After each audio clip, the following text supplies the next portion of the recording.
Well, he felt really, really bad. In the nursing home, and how you doing, Frank? And one half of his body was completely done.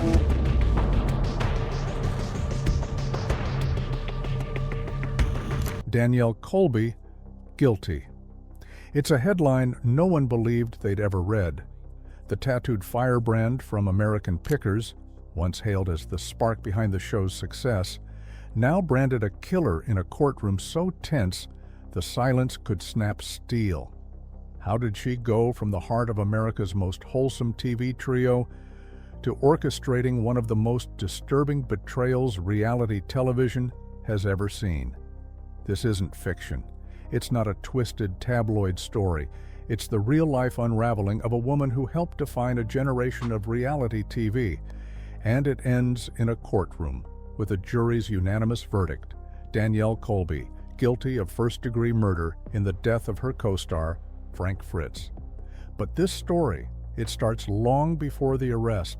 It begins with a friendship, three misfits who built a cultural phenomenon by sifting through America's forgotten junk.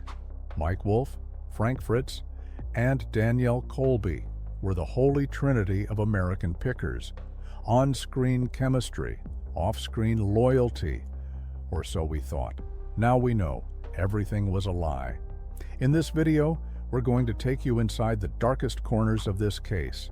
The texts, the vials, the money trails, and the shocking twist that flipped a courtroom on its head. You'll hear the exact moment Danielle's testimony cracked, the words that changed everything. And trust me, once you hear what she said on the stand, you'll never look at American Pickers the same again. But that's not all. We'll walk you through the FBI's second investigation, the raid on Danielle's home, and the evidence they uncovered that shattered her defense completely. You'll see how her betrayal wasn't just personal, it was premeditated, strategic, and deadly. Then, in a moment no one saw coming, we'll open Frank Fritz's grave, literally, and discover the final chapter he left behind. A secret journal, lost footage, and a legacy far more powerful than fame. Why did Danielle do it? Was it greed, power, revenge? And what did Mike Wolfe know? And when? This isn't just a case of TV drama gone wrong, it's a story of manipulation, obsession, and the cost of trusting the wrong person. So buckle up, because the fall of Danielle Colby isn't just shocking, it's criminal. And when this video ends, so does her legacy. The first headlines didn't mention Danielle Colby. They didn't have to, because all eyes were on Mike Wolfe. October 1st, 2024.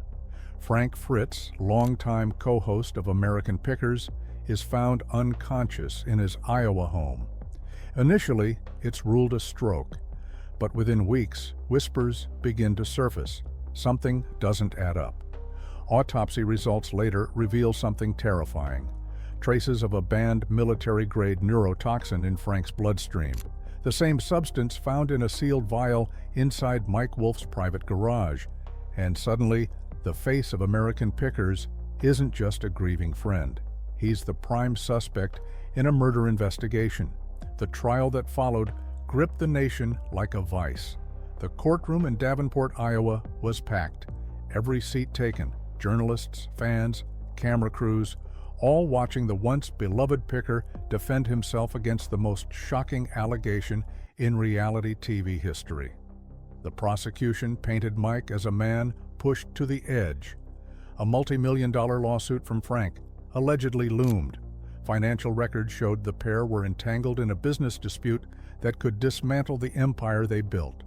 Lead prosecutor Sarah Harrove didn't hold back. Mike Wolfe isn't just a TV personality, he's a man who would do anything to protect his empire, even kill his best friend. The evidence? A bombshell. Frank's journal, recovered from his bedroom drawer, hinted at paranoia and fear. Encrypted texts between Mike and Danielle Colby filled with cryptic messages like, "He's alone tonight and taken care of. Delete this thread." The vial itself, hidden inside a safe behind antiques in Mike's home. And then, the money. a $175,000 transfer from one of Mike's shell companies to Danielle Colby. The prosecution called it hush money. The defense called it business.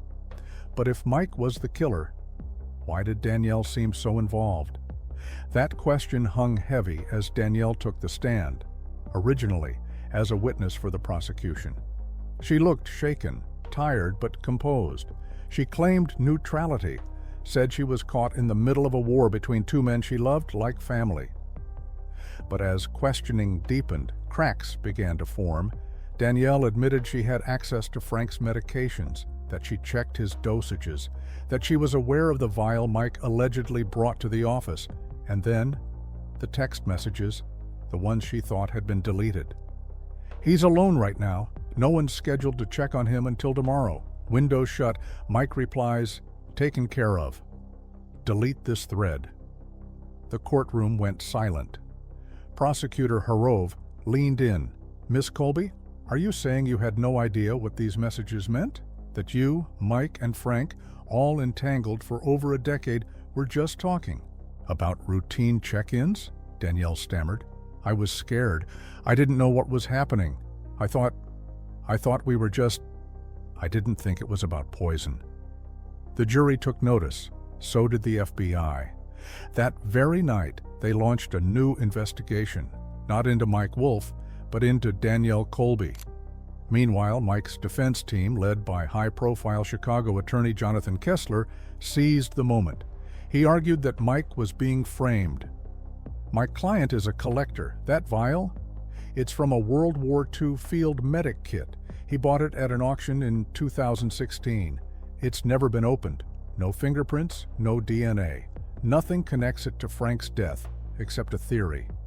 Kessler called Danielle the wild card, the real manipulator. He pointed to the messages, the money transfer, and her involvement in Frank's medical routine. If Danielle Colby was just a bystander, why does she know the exact dosage Frank was taking? Why is she discussing timing and windows? Why did she go silent the minute we brought up the texts? Suddenly, the trial shifted. What began as the case against Mike Wolfe was now unraveling into something far bigger, a triangle of betrayal, a conspiracy, and one name rising to the top, Danielle Colby. By the end of the fourth day, even the public had turned. Social media exploded with new hashtags. Number justice for Frank, number what did Danielle, no number pickers gone wrong. And as the court adjourned for the weekend, the FBI made their move. They raided Danielle's home in Davenport. What they found would blow the entire case open and put Mike Wolfe's fate into question once again. Danielle Colby thought she was in the clear. She had testified, played the part of the confused witness, deflected questions with tears, with trembles, with just enough hesitation to look innocent. But the FBI wasn't buying it. Hours after her testimony, they raided her home in Davenport, Iowa. What they found behind a false bookshelf in her private office changed everything. Let's rewind. Danielle Colby was the face of American Pickers, smart, stylish, witty. She wasn't just the woman on the phone, she was the glue, the show's anchor. Fans loved her for her confidence, her charisma, her edge. But behind the scenes, Danielle had become something else entirely, a silent architect of deception. Inside her office, agents found an encrypted hard drive hidden inside a vintage radio casing.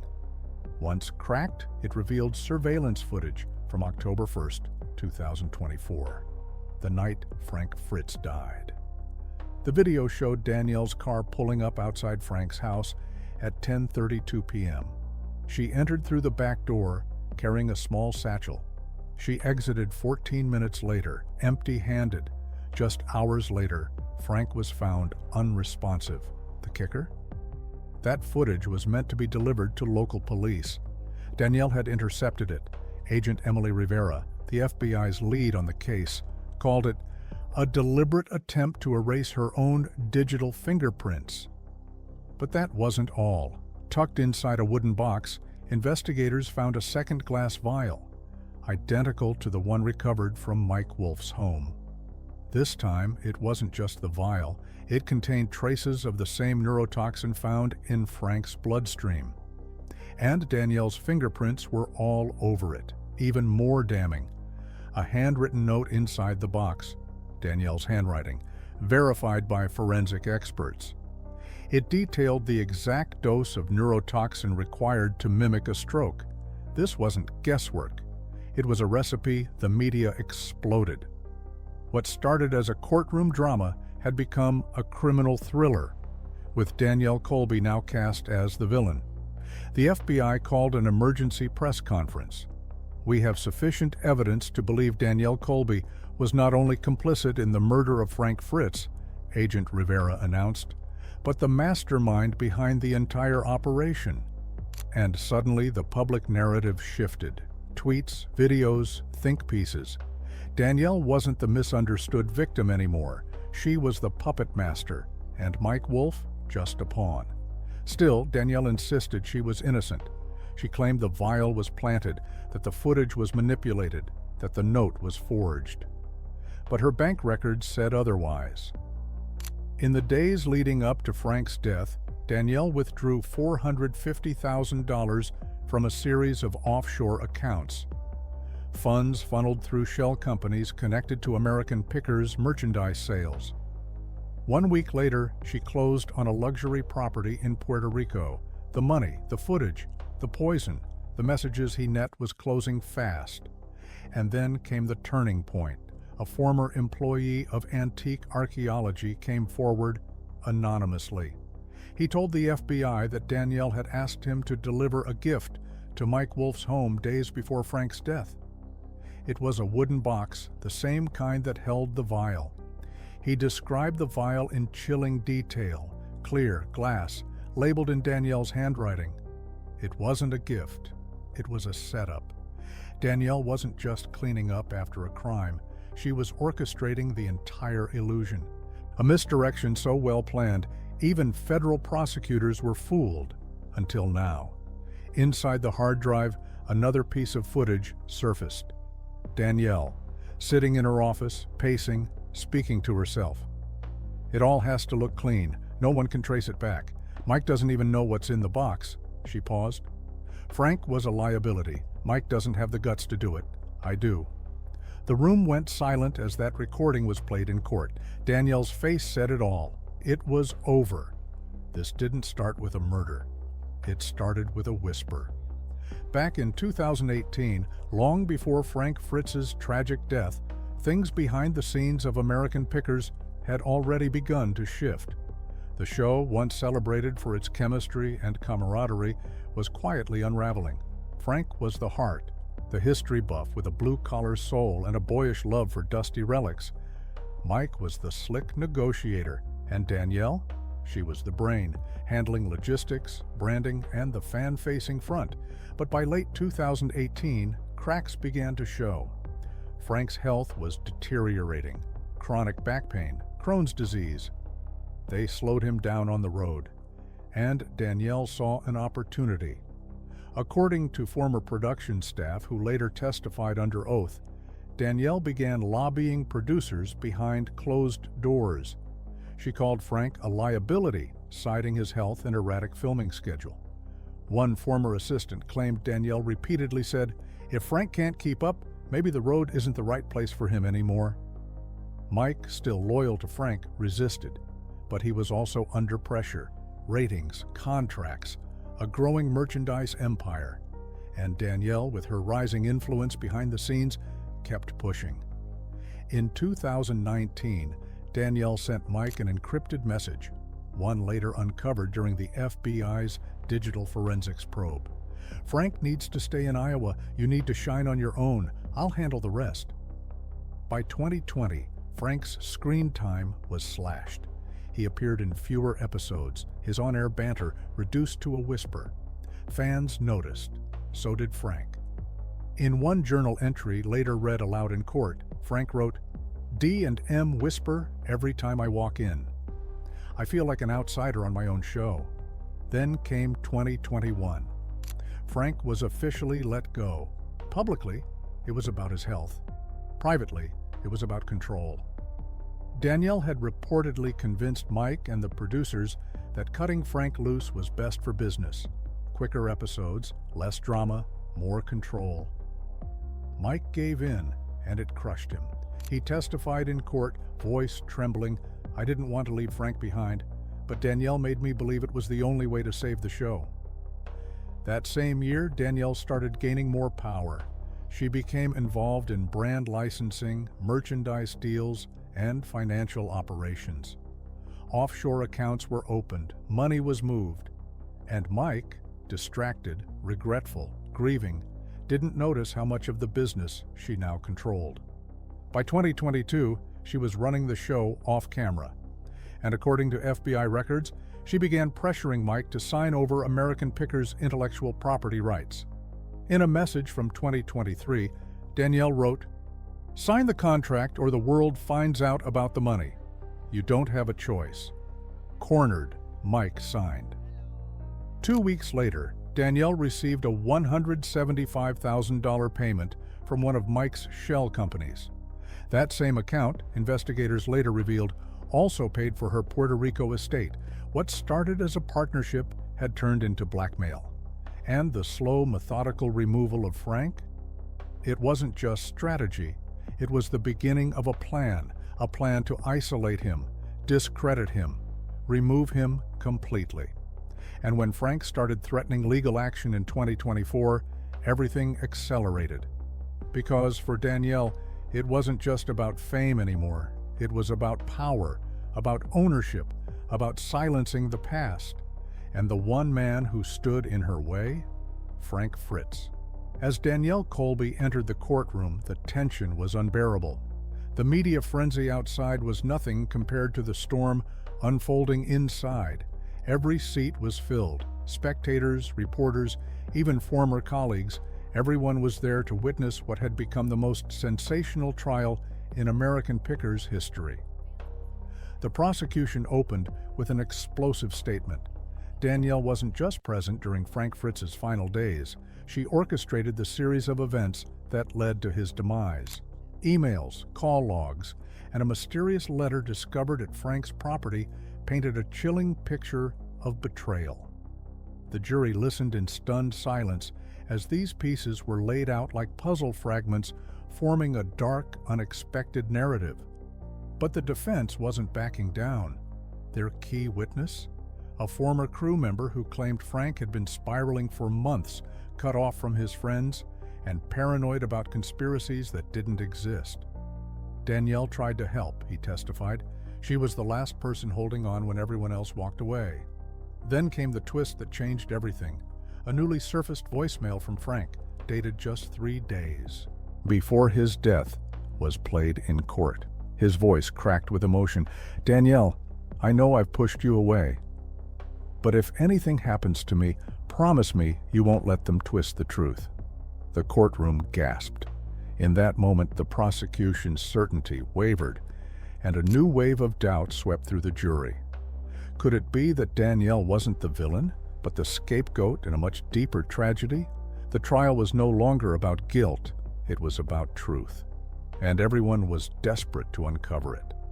Months after the trial ended in a hung jury, public opinion remained split. Danielle Colby had vanished from the spotlight.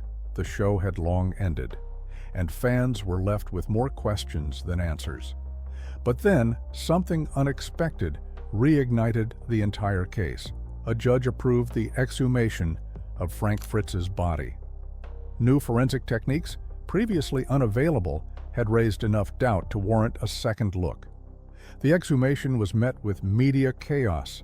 Drones hovered over cemeteries, reporters camped outside morgues, and conspiracy theorists flooded social media with wild claims.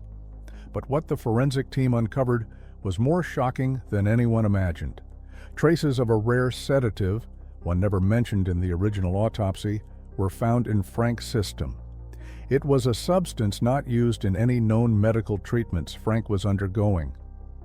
Suddenly, whispers of foul play turned into roars. The case wasn't just tragic, it was now deeply suspicious.